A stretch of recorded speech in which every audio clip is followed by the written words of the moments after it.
big, big bridge. Lay down, Bones. Go. Go. Bones. Go. It was a special day for the railway. We are here to launch the new rail line through the mountains of Sodor, Sir Topham Hatt announced. We are open. Today we open the big, big bridge. What a wonderful news. Everyone cheered. The mountains were beautiful. The people of Sodor couldn't wait to visit them. Everyone wanted to see the big, big bridge. It had towers so high the tops touched the sky. And the valley beneath was so deep that when you were on the big, big bridge, you could barely see the ground. Thomas was excited about the new rail line. This is really a special day. He and oh jeez, I can't see Chad. I gotta get a light.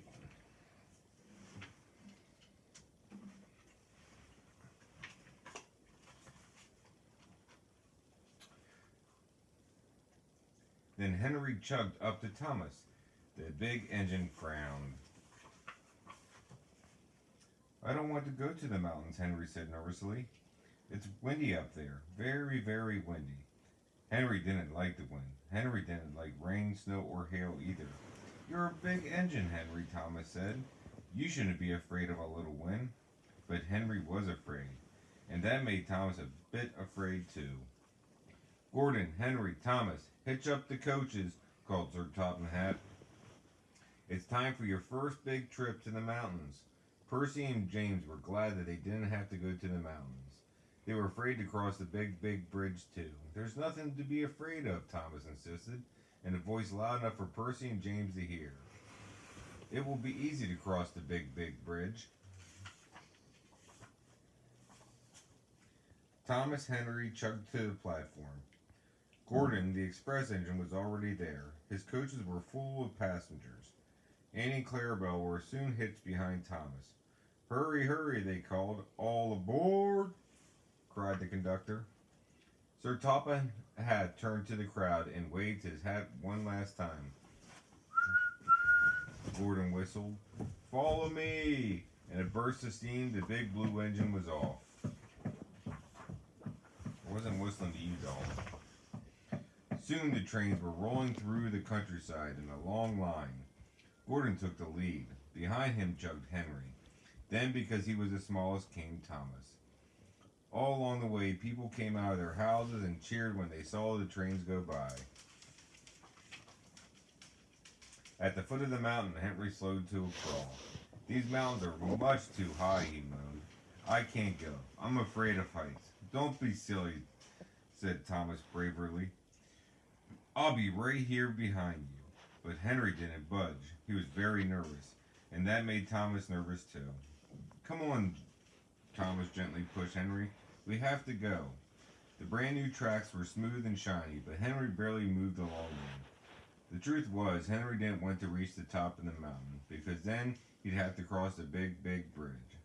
If Percy and James and Henry are all afraid, thought Thomas, maybe I should be frightened too.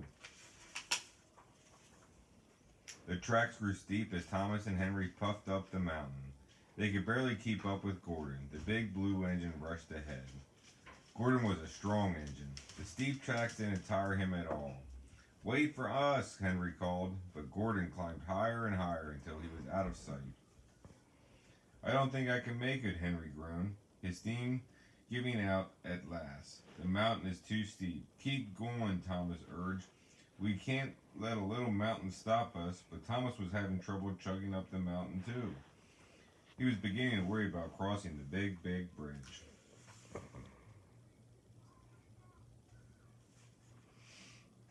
Finally, Thomas and Henry arrived at the top of the mountain. There it was, the big, big bridge. And it was high. It was windy up here and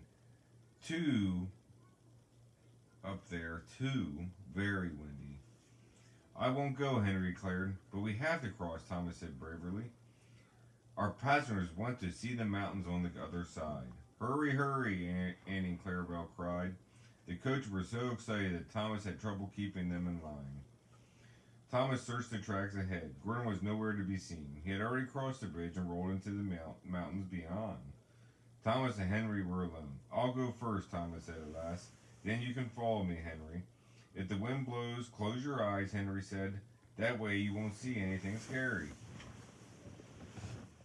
Click clack, click clack, click clack. Thomas began to cross the bridge. Thomas looked up. He could see cottony clouds touching the top of the bridge.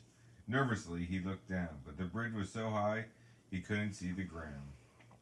A sudden gust of wind shook the bridge. This scared Thomas, and he closed his eyes tightly, and he couldn't see where he was going. Click clack, click clack, click crash. Thomas came to a sudden stop. He opened up one eye for a quick peek. "Oh no," he cried. His wheels were off the track. Are you recording me? Mm-hmm.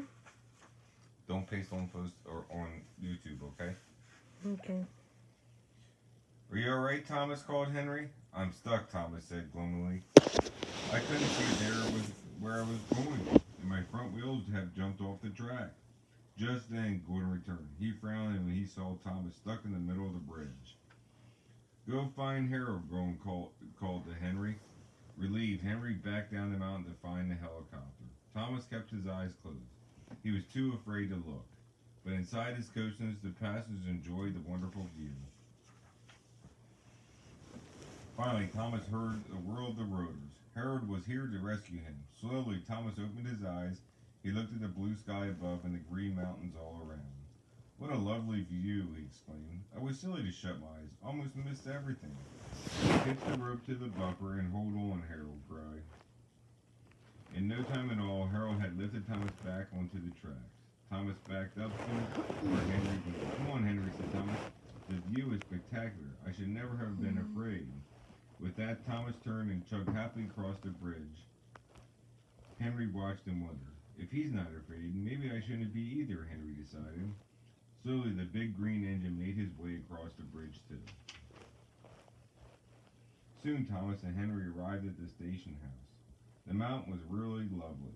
Everyone was happy to have seen them. But Thomas was the happiest one of all. He was proud that he had crossed the big, big bridge. The end.